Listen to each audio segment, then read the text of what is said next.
तो केमिति छ पिला माने मो से तुम मानकु मोर यूट्यूब चैनल को तुम मानकु स्वागत जनाउछि। तो आज वीडियो रे आमे पृथ्वी रे महादेश एशिया आफ्रिका और उत्तर अमेरिका रो समस्त प्रश्न उत्तर रचना करिछि। तो आज आमे पृथ्वी रे महादेश मध्य रे दक्षिण अमेरिका रो महादेश रे समस्त प्रश्न उत्तर आलोचना करिवा। तापूर्व चैनल रे जे प्रथम थोर आछो चैनल को सब्सक्राइब कर दियो और बेल आइकन बटन को दबाइ दियो। तो प्रथम तार विषय वस्तु संबंधी सूचना जानिबा तापर हम तार प्रश्न उत्तर आलोचना करिवा। तो प्रथमे देखि दक्षिण अमेरिका महादेश उत्तर अमेरिका रा दक्षिण को अवस्थित। तो दक्षिण अमेरिका जे अछि से केठा अवस्थित उत्तर अमेरिका रा दक्षिण को अवस्थित। 12 डिग्री उत्तर अक्षांश और 55 डिग्री दक्षिण अक्षांश एवं 35 डिग्री पश्चिम द्राघिमा और 81 डिग्री पश्चिम द्राघिमा मध्य रे अवस्थित। उत्तर अमेरिका सहित एही महादेश पानामा योजक द्वारा संयुक्त थिला। वर्तमान एठारे पानामा केनाल खनन करी प्रशांत महासागर और अटलांटिक महासागर को संयोग करा जायछि। विषुवरेखा और मकर क्रांति एही महादेश उपर देई जाइछन्ति। दक्षिण अमेरिका रे प्रवाहित अमाजन नदी पृथ्वी रे बृहत्तम नदी। तो अमाजन नदी क्यों देश रे अवस्थित दक्षिण अमेरिका रे अवस्थित। ओरिनोको पाराना पाराग्वे और उरुग्वे आदि एही महादेशर अन्य नदी समूह। तो एही ओरिनोको पाराना पाराग्वे और उरुग्वे आदि होची एही दक्षिण अमेरिकार नदी। एही महादेशर विषुववृत्त और मकर क्रांति मध्यवर्ती अंचल रे उष्ण जलवायु कुमेरु निकटवर्ती अंचल और पार्वत्य अंचल रे अत्यधिक शीत अनुभूत हुए। तो एही विषुववृत्त और मकर क्रांति मध्यवर्ती अंचल रे कण होय ना उष्ण जलवायु थिबारु एठारे एही अंचल रे और पार्वत्य अंचल रे अत्यधिक शीत अनुभूत हुए। समग्र महादेश रे उत्तम वृष्टिपात हुए। एही महादेश रे चिरहरित अरण्य को सेल्वा और तृणभूमि को साभाना कहा जाय। तो एही देश रे कण होय चिरहरित अरण्य को कण कहा जाय सिल्वा और तृणभूमि को साभाना कहा जाय। ब्राजील रे एही साभाना तृणभूमि को कार्मोस और ओरिनोको नदी उपत्यका रे लानोस कहा जाय। तो एही ब्राजील रे एही साभाना तृणभूमि को कण कहा जाय कार्मोस कहा जाय और ओरिनोको नदी उपत्यका रे लानोस कहा जाय। अर्जेंटीना रे नातिशीतोष्ण तृणभूमि को पंपास कहा जाय। पंपास का कहा जाय अर्जेंटीना रे नातिशीतोष्ण तृणभूमि को पंपास कहा जाय। दक्षिण अमेरिका रे उड़ी पारु नथिबा रिया पक्षी देखा जाए। तो दक्षिण अमेरिका गोटे पक्षी देखा जाए तार ना कण रिया पक्षी है से उड़ी पारे नहीं। सेल्वा अरण्य विभिन्न प्रकार सरीसृप मांकड़ जागुआर पुमा आदि पशु देखा जाती। तो सही सेल्वा अरण्य विभिन्न प्रकार पशु देखा जाती जेपरि कि सरीसृप मांकड़ जागुआर पुमा आदि देखा जाती। कामोस तृणभूमि रे वज्रकाप्ता बण घुसुरी हरिण और पुमा देखा जाती और कामोस जंगल रे कौन देखा जाती वज्रकाप्ता बण घुसुरी हरिण और पुमा देखा जाती।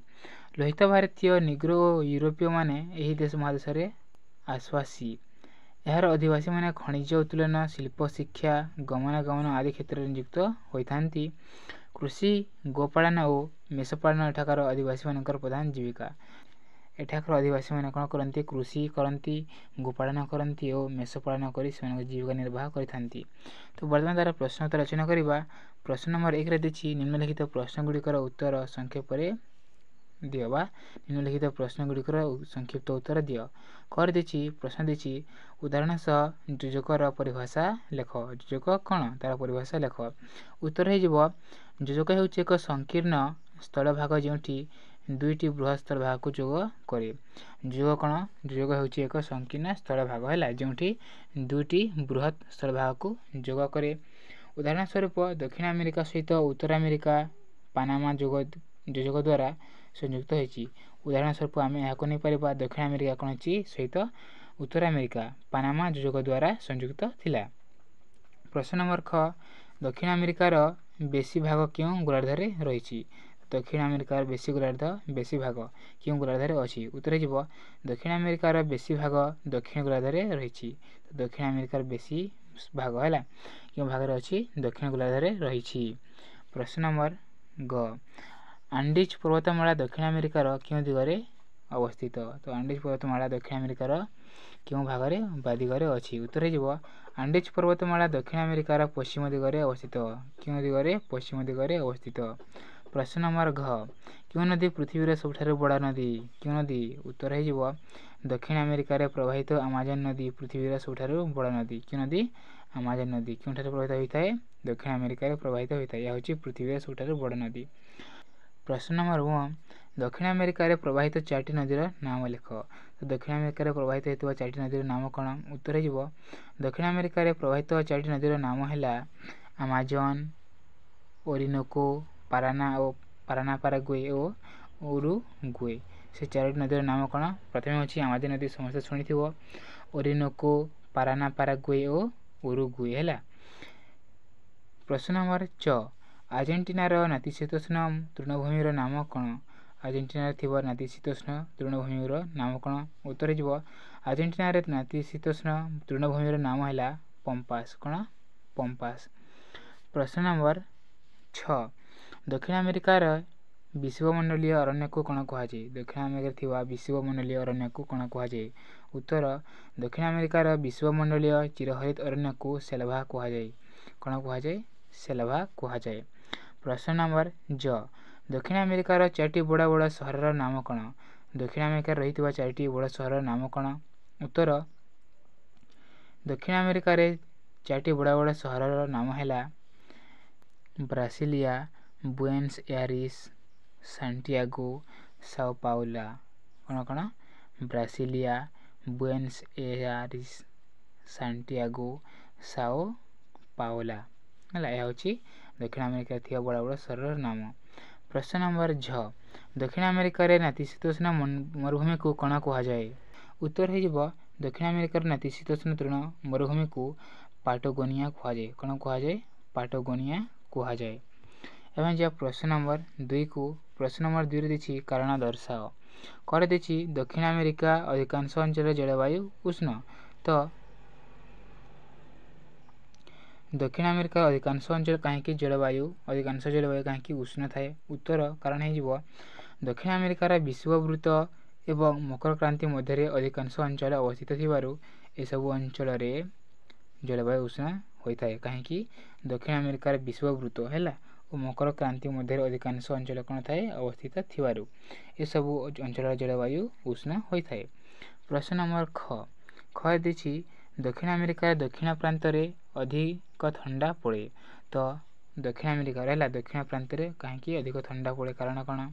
उत्तर हो दक्षिण अमेरिकार दक्षिण प्रांत कुमेरु वृत्तर निकटवर्ती होइथिबारु सेठारे अत्यधिक ठंडा पड़े। कौन पाई पड़े दक्षिण अमेरिका है दक्षिण प्रांत कुमेरु वृत्तर निकटवर्ती होइथिबारु सेठारे अधिक ठंडा होता है। प्रश्न नंबर ग देखिए अमाजन उपत्यकार चिरहरित अरण्य देखा जाए। तो अमाजन रे कौन चिरहरित अरण्य देखा जाए कहीं। उत्तर अमाजन नदी उपत्यका अंचल वर्ष सारा प्रचुर वृष्टिपात होतिबारु सेठारे चिरहरित अरण्य देखा जाए। तो जो अमाजन नदी अच्छी से कहीं सबले सबुज सुंदर थाए है। उत्तर हो अमाजन नदी उपत्यकार अंचल वर्ष सारा सब वर्षर सब समय है वर्षा होइथिबारु प्रचुर वर्षा होइथिबारु सेठारे चिरहरित अरण्य देखा जाए। प्रश्न नंबर 3 रे देखिए दक्षिण अमेरिका देखा जाउथबा वन्य प्राणी गुड़िकर एक विवरणी प्रदान कर। तो दक्षिण अमेरिका क्यों क्यों वन्य प्राणी देखा जाती।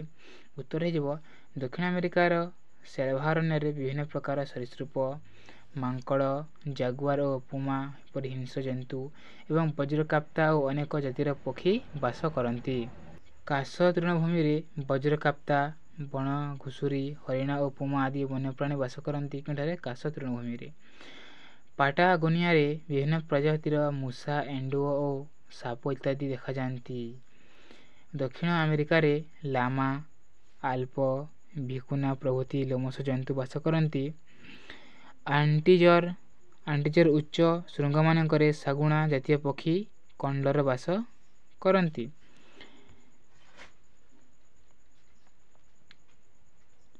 यही महादेश देखा रिया पक्षी उड़ी पारे नहीं।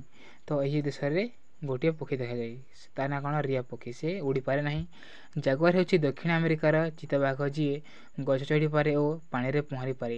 ତ ଜାଗୁଆର ହେଉଛି ଦକ୍ଷିଣ ଆମେରିକାର କ'ଣ? ଚିତାବାଘ, ଯିଏକି ଗଛରେ ଚଢ଼ି ମଧ୍ୟ ପାରେ ଓ ପାଣିରେ ପହଁରି ମଧ୍ୟ ପାରେ।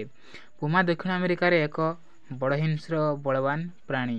ଏଠାରେ ବାସ କରୁଥିବା ଆର୍ମାଡିଲେ ନାମକ ଦନ୍ତହୀନ ପ୍ରାଣୀର ଜିଭ ଓ ମୁହଁ ଲମ୍ବା ଏବଂ ଏହା କୀଟ ପତଙ୍ଗ ଓ ଜନ୍ଦା ପ୍ରଭୃତି ଖାଇ ବଞ୍ଚେ।